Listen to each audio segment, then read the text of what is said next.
Hi, I'm back again reading Understood Betsy by Dorothy Canfield. We're on Chapter 3, A Short Morning. Aunt Abigail was gone. Eleanor was gone. The room was quite empty except for the bright sunshine pouring in through the small paned windows. Elizabeth Ann stretched and yawned and looked around her. What funny wallpaper it was, so old-fashioned looking. The picture was of a blue river and a brown mill with green willow trees over it, and a man with sacks on his horse's back stood in front of the mill. This picture was repeated a great many times all over the paper, and in the corner where it hadn't come out even, they had had to cut it right down the middle of the horse. It was very curious looking. She stared at it a long time, waiting for someone to tell her to get up.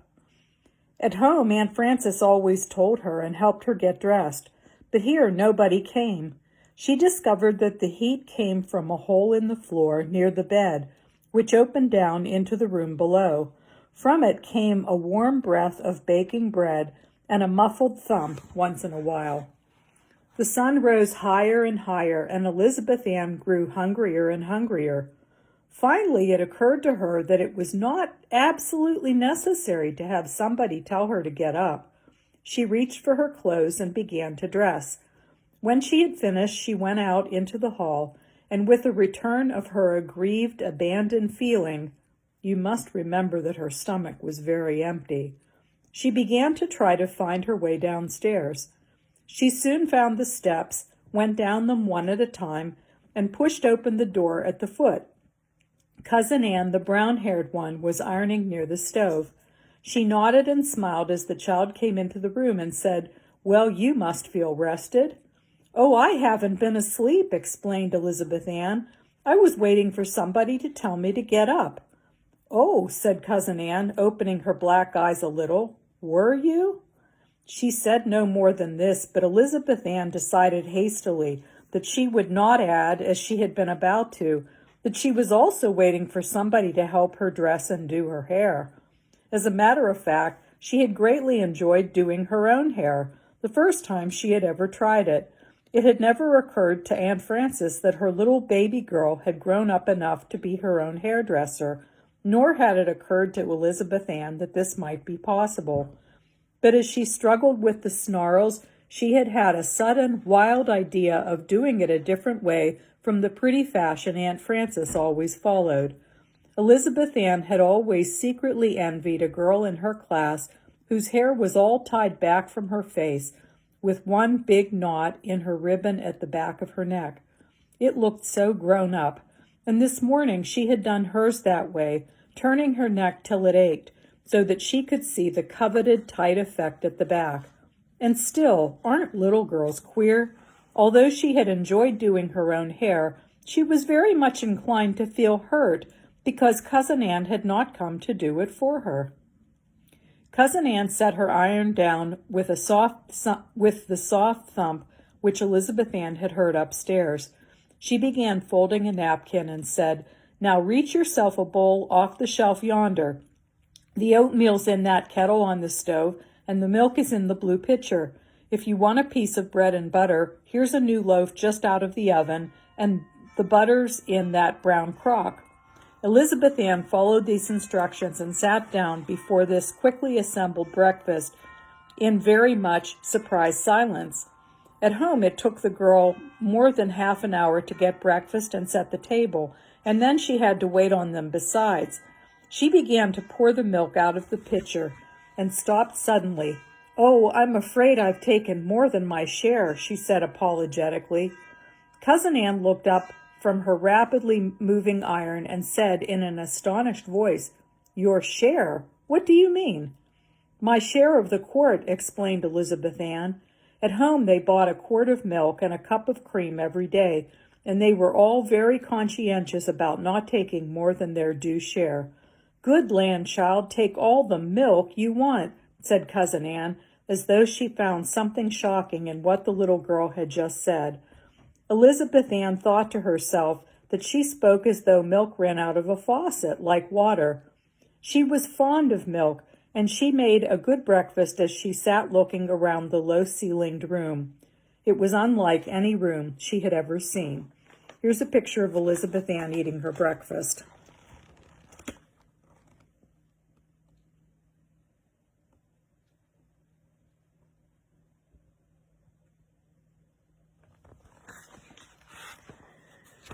It was, of course, the kitchen, and yet it didn't seem possible that the same word could be applied to that room and the small, dark cubbyhole which had been Grace's asthmatical kingdom.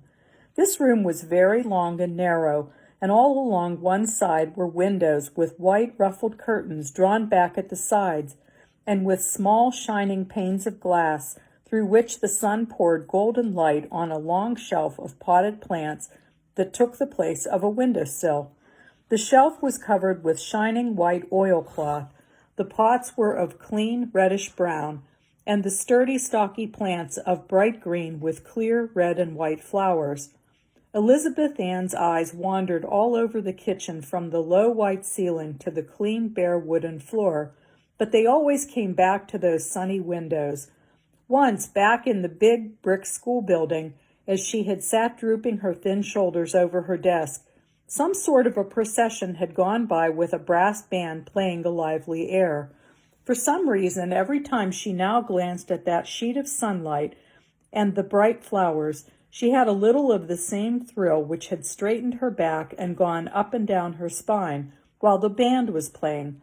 Possibly Aunt Frances was right after all, and Elizabeth Ann was a very impressionable child. I wonder, by the way, if anybody ever saw a child who wasn't. At one end, the end where Cousin Ann was ironing, stood the kitchen stove, gleaming black, with a tea kettle humming away on it, a big hot water boiler near it, and a large kitchen cabinet with lots of drawers and shelves and hooks and things. Beyond that, in the middle of the room, was the table where they had supper last night, and at which the little girl now sat eating her very late breakfast. And beyond that, at the other end of the room, was another table with an old dark red cashmere shawl on it for a cover.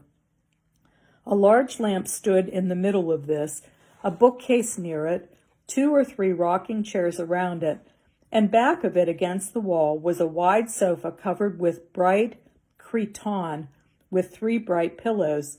Something big and black and woolly was lying on this sofa, snoring loudly. As Cousin Ann saw the little girl's fearful glance alight on this, she explained, "That's Shep, our old dog. Doesn't he make an awful noise? Mother says when she happens to be alone here in the evening, it's real company to hear Shep snore, as good as having a man in the house." Although this did not seem at all a sensible remark to Elizabeth Ann, who thought soberly to herself that she didn't see why snoring made a dog as good as a man, still she was acute enough, for she really was quite an intelligent little girl, to feel that it belonged in the same class of remarks as 1 or 2 others she had noted as queer in the talk at Putney Farm last night. This variety of talk was entirely new to her, nobody in Aunt Harriet's conscientious household ever making anything but plain statements of fact. It was one of the queer Putney ways, which Aunt Harriet had forgotten to mention. It is possible that Aunt Harriet had never noticed it. When Elizabeth Ann finished her breakfast, Cousin Ann made 3 suggestions, using exactly the same accent for them all. She said, Wouldn't you better wash your dishes up now before they get sticky? And don't you want one of those red apples from the dish on the side table? And then maybe you'd like to look around the house so's to know where you are."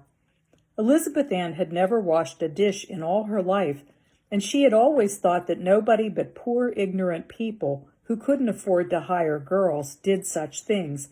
And yet, it was odd, she did not feel like saying this to Cousin Ann, who stood there so straight in her gingham dress and apron, with her clear bright eyes and red cheeks. Besides this feeling, Elizabeth Ann was overcome with embarrassment at the idea of undertaking a new task in that casual way. How in the world did you wash dishes? She stood rooted to the spot, irresolute, horribly shy, and looking, though she did not know it, very clouded and sullen.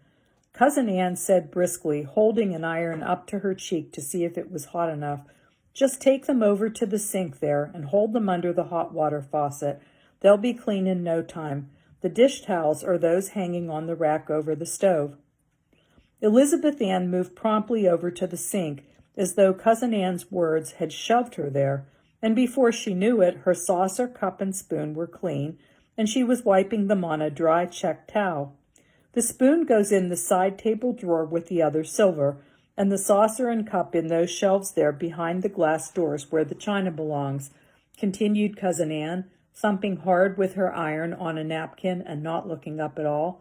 "And don't forget your apple when you go out. Those northern spies are just getting to be good about now. When they first come off the tree in October, you could shoot them through an oak plank." Now Elizabeth Ann knew that this was a foolish thing to say, since of course an apple never could go through a board, but something that had always been sound asleep in her brain woke up a little bit, and opened one eye, for it occurred dimly to Elizabeth Ann that this was a rather funny way of saying that northern spies are very hard when you first pick them in the autumn. She had to figure it out for herself slowly, because it was a new idea to her, and she was halfway through her tour of inspection of the house before there glimmered on her lips, in a faint smile, the first recognition of a joke in all her life. She felt like calling down to Cousin Ann that she saw the point, but before she had taken a single step toward the head of the stairs, she had decided not to do this. Cousin Ann, with her bright dark eyes and her straight back and her long arms, and her way of speaking as though it never occurred to her that you wouldn't do just as she said, Elizabeth Ann was not sure she liked Cousin Ann, and she was very sure that she was afraid of her. So she went on, walking from one room to another, industriously eating the red apple, the biggest she had ever seen. It was the best, too, with its crisp white flesh and the delicious sour-sweet juice which made Elizabeth Ann feel with each mouthful like hurrying to take another. She did not think much more of the other rooms in the house than she had of the kitchen. There were no draped throws over anything. There were no lace curtains at the windows, just dotted Swiss like the kitchen. All the ceilings were very low. The furniture was all of dark wood and very old-looking. What few rugs there were of bright-colored rags. The mirrors were queer and old, with funny pictures at the top.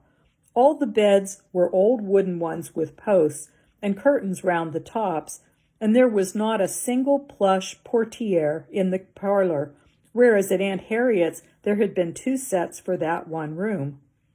She was glad to see no piano.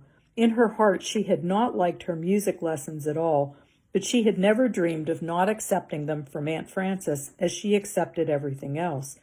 Also, she had liked to hear Aunt Frances boast about how much better she could play than other children of her age.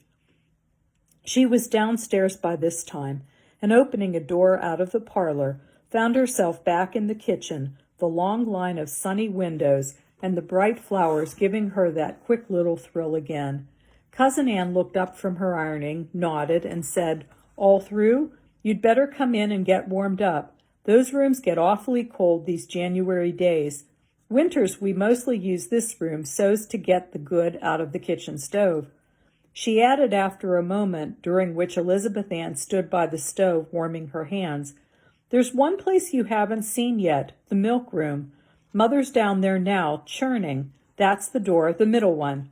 Elizabeth Ann had been wondering and wondering where in the world Aunt Abigail was, so she stepped quickly to the door and went down the cold, dark stairs she found there.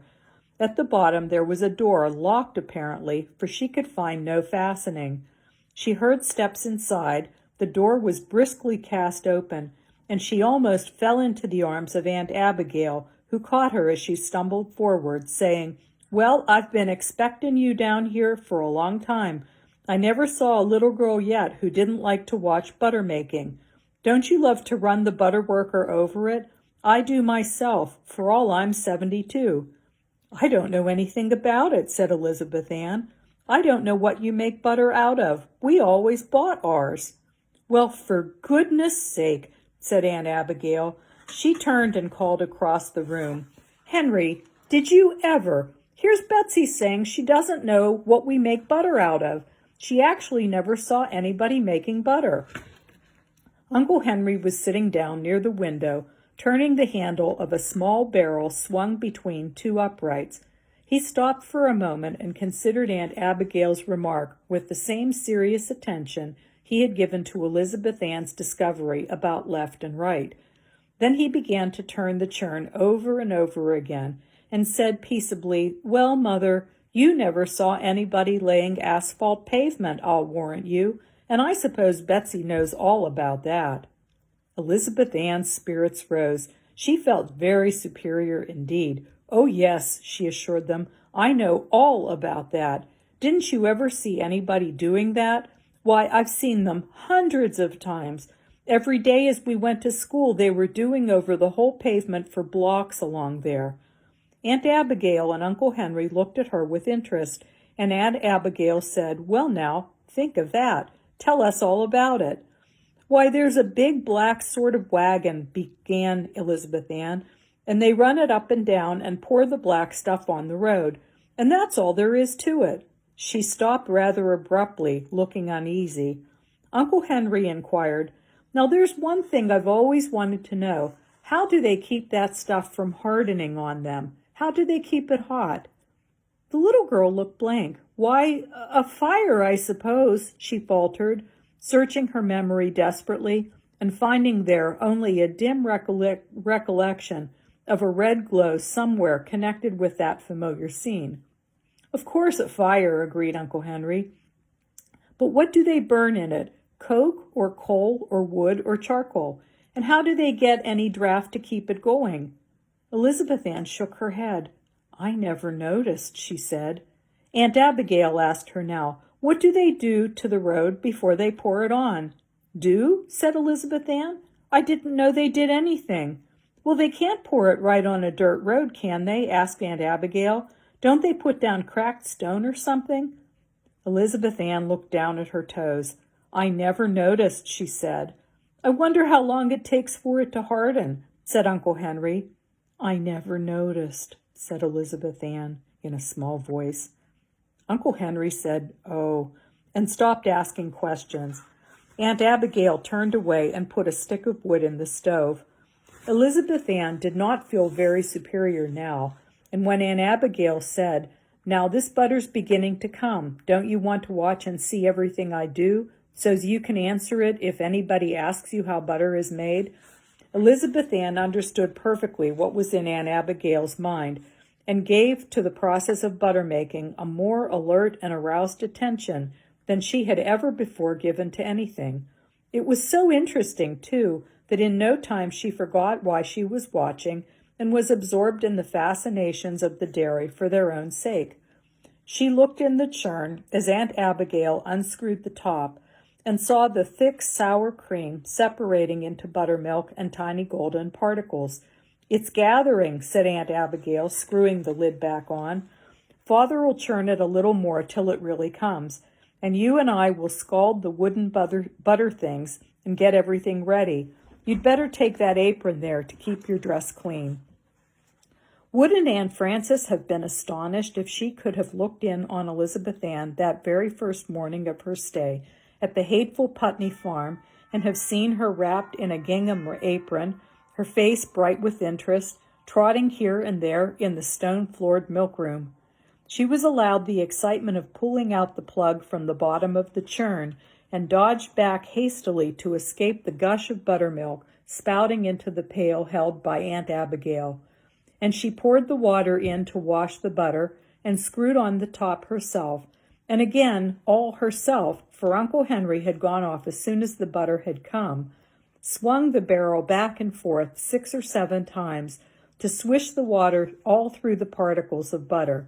She even helped Aunt Abigail scoop out the great yellow lumps. Her imagination had never conceived of so much butter in all the world.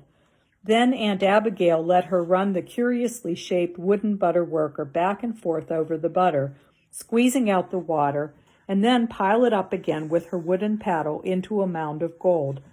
She weighed out the salt needed on the scales and was very much surprised to find that there really is such a thing as an ounce. She had never met it before outside the pages of her arithmetic book, and she didn't know it lived anywhere else.